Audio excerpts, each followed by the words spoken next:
Chairman and Executive Director, Outspan Hospital and Medical College, Dr. Godfrey Kiruhe, the Board of Directors, the Principal, Deputy Principals, the Governor of Nyeri County, Members of Parliament, parents, relatives and guardians, graduates, ladies and gentlemen. It is with great pleasure that I address the 11th graduation of the Outspan Medical College. Today, we confirm and witness conferment of certificates and diplomas to 353 graduates who have devoted the last few years to gaining skills in this profession. Serving in the medical profession, as you all know, is a calling.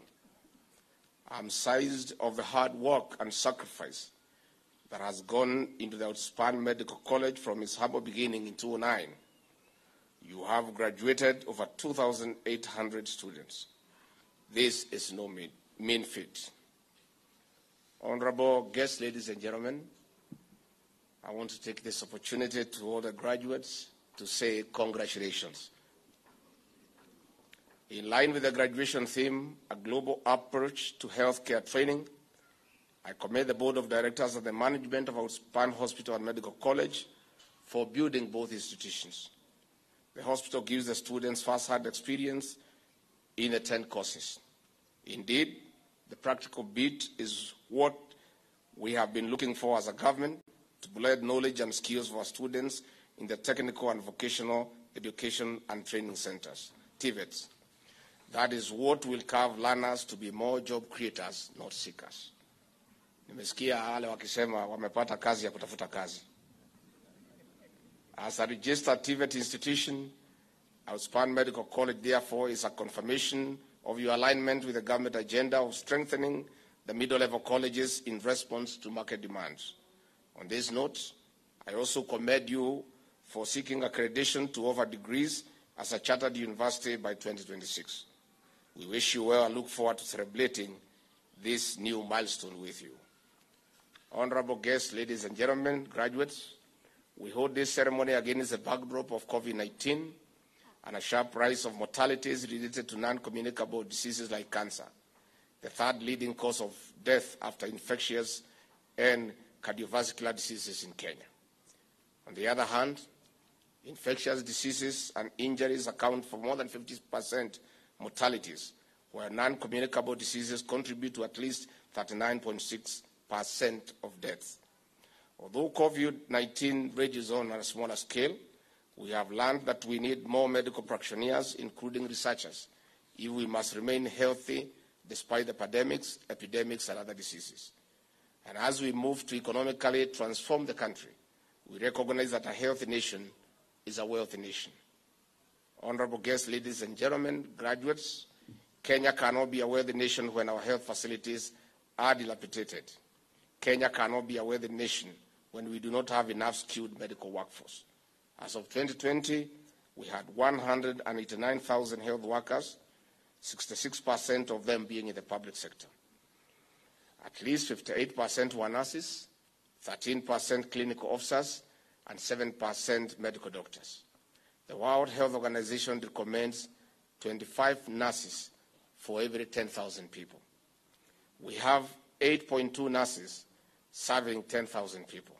As a government, we have committed to transform the health system for quality, affordability, and accessibility as per the standards of the World Health Organization. That is why we have made it deliberate to work with the private sector and other actors to improve quality and access to healthcare services as conceived under the Kenya Health Policy 2014 to 2030 and the Kenya Kwanza Manifesto, the plan. We are also working with other actors to improve training to the highest attainable standards. Honorable guests, ladies and gentlemen, in this regard, our administration has prioritized investment in health.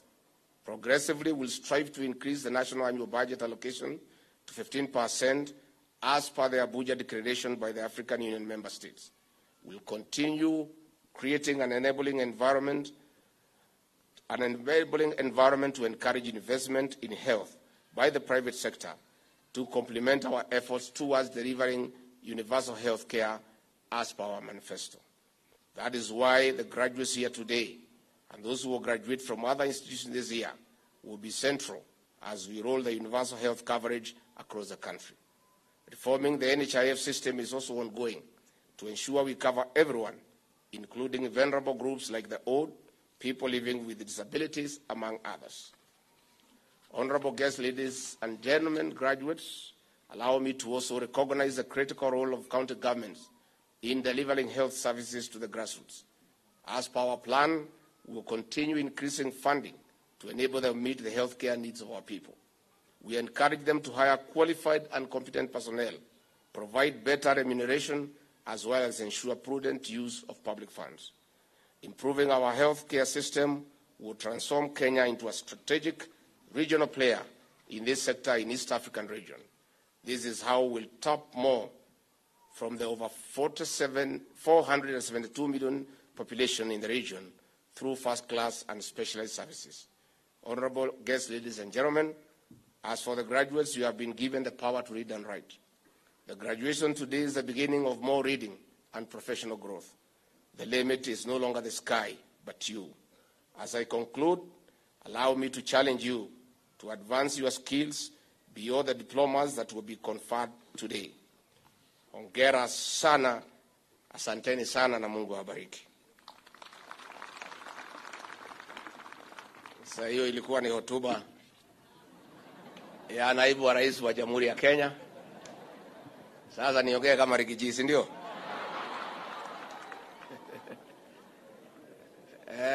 Nashukuru nyinyi sana wanafunzi wale ambao wamefuzu, the graduates. I want to say congratulations. You know, graduating is not a joke. Si kazi ni ngumu hii masomo. Na mtihani, na kukazwa, na baridi, na njaa, na shida mingi. Nasema pongezi. You know, for me, I'm happy because when we were campaigning, when I was running it, watu ya magazeti na watu ya social media, they were trying to portray me as somebody who has not gone to school. Somebody primitive. Until nienda ile debate, nikaporomosha kizungu wakajua mimi nimesoma. So, I want to confirm today, huyu Professor Kioni, Vice Chancellor wa Kimathi University, we went to school with him from Form 1 to Form 4, from 1978 to 1981. And I must admit that he used to beat us by exams. Lakini sisi tumemshida kwa uongozi. So Professor Kioni is a witness that I went to school, high school. Huyu board member, huyu director, Linus Gitai, can confirm I was with him at the University of Nairobi, 1985 to 1988. So wale mlikuwa mnasema sijasoma mumesikia.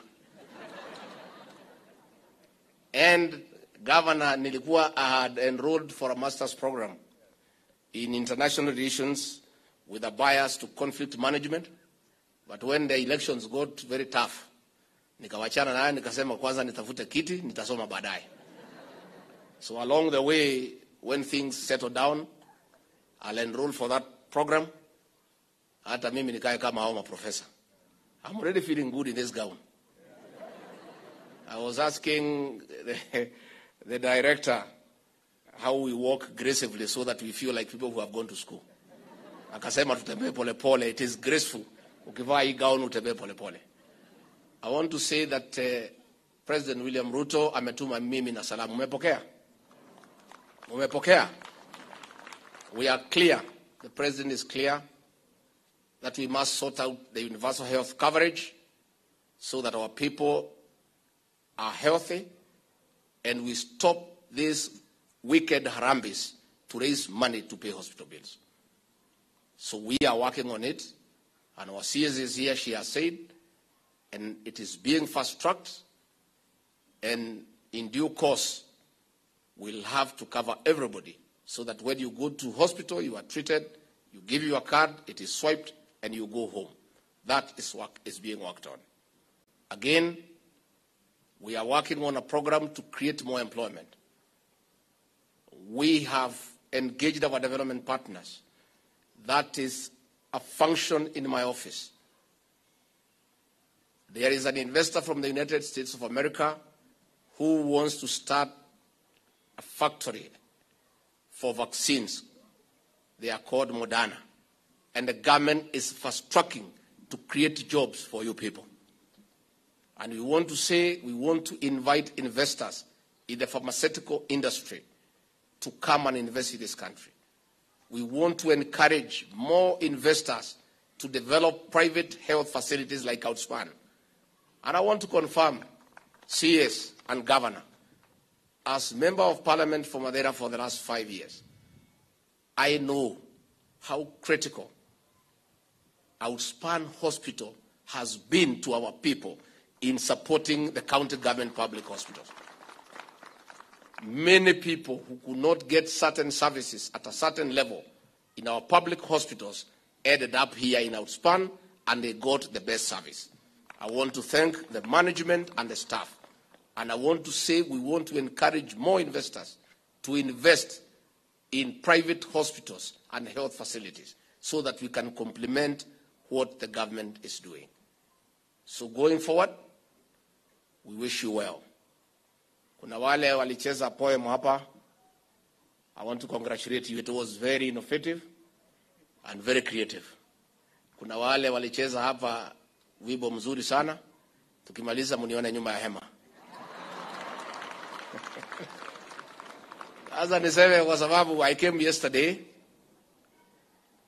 and I spent the night here and I wanted to wake up early and stand outside and look at the mountain for 1 hour without talking to anybody.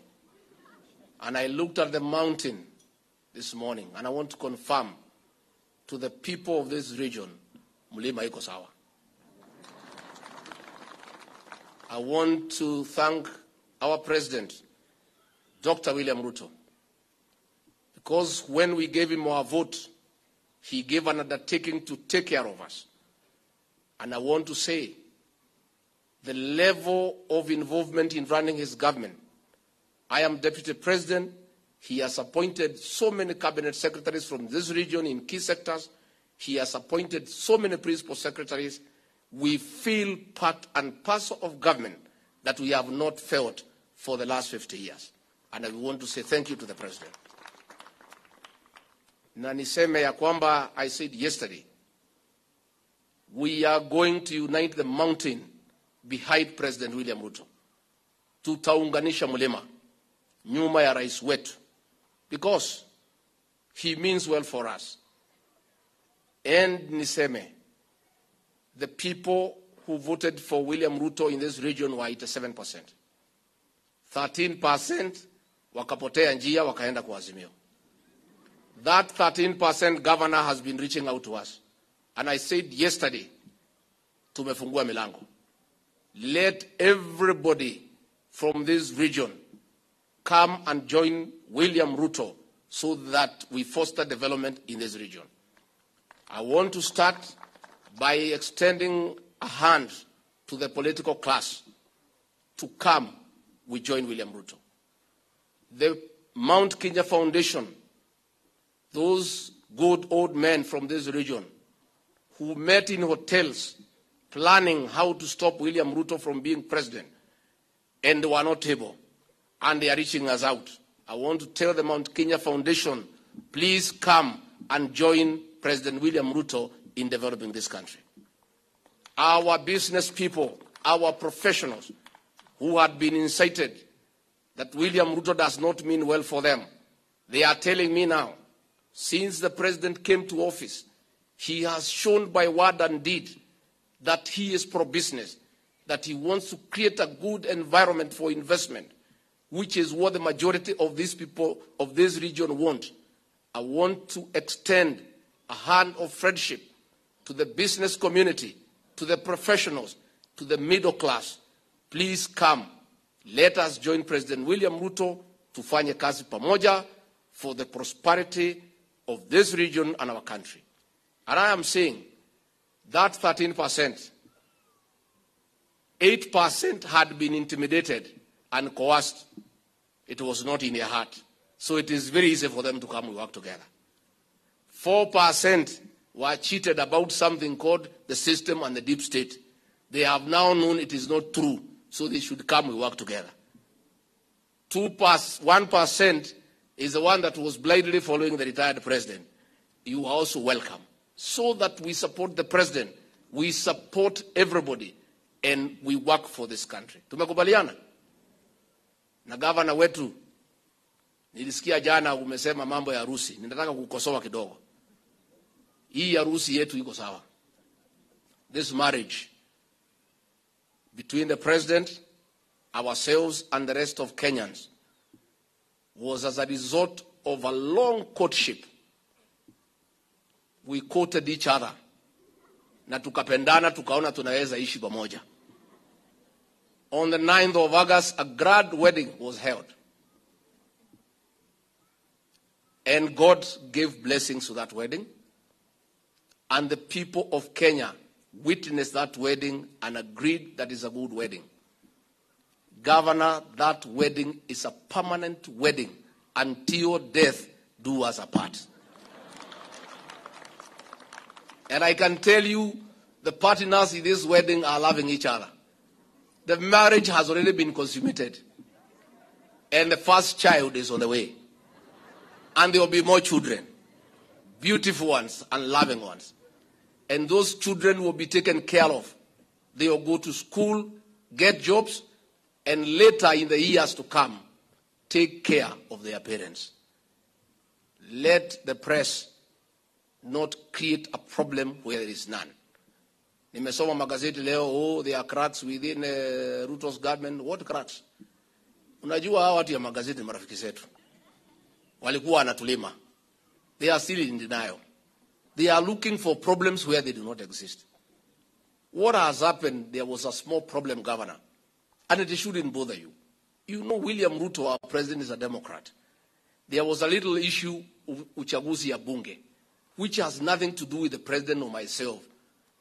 Wabunge wanakosana hapa na kidogo, which is normal. But the president, being a Democrat, allowed them to do what they want. The matter has been sorted, elections have taken place, people have been elected, and we have moved on. You know, many of these press people and the social media are still coming from the era of dictatorship, where the former president would say something and it must happen. President William Ruto is a Democrat, and he's allowing internal democracy within his government. And therefore, when you see a few of our people, our members of parliament, arguing over this and that, that does not mean there is any problem.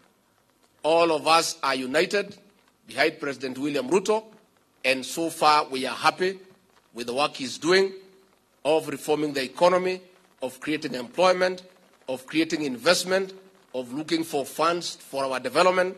Na sisi zote tuko nyuma ya rais wetu, na hapa katika mlima tunataka ikifika December hii, 31st of December, tumalizane na hii maneno ya azimio yote, hiyo 13% yote tulete kwa President William Ruto, tusonge mbele, so that we can support our development and we can support him to succeed. Kwa hivyo sitaki niongeze kutoka hapo, kupita hapo, ningetaka niseme tumefurahi sana the graduates. Hapa graduates, mtalala hapa mnaenda nyumbani?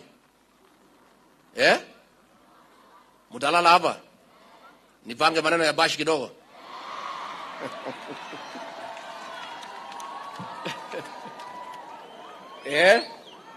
Nipange bashi kidogo. Namna hii namna ile. Na para na hapa. Na juu na chini.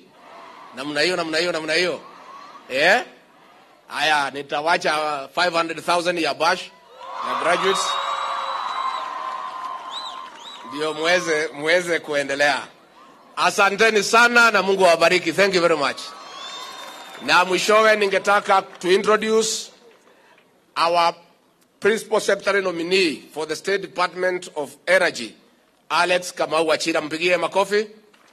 Huyo ndio nominee wetu hapa katika mambo ya energy, atakuwa kwa serikali yetu. Tumesikizana graduates? And because ya ile poem ya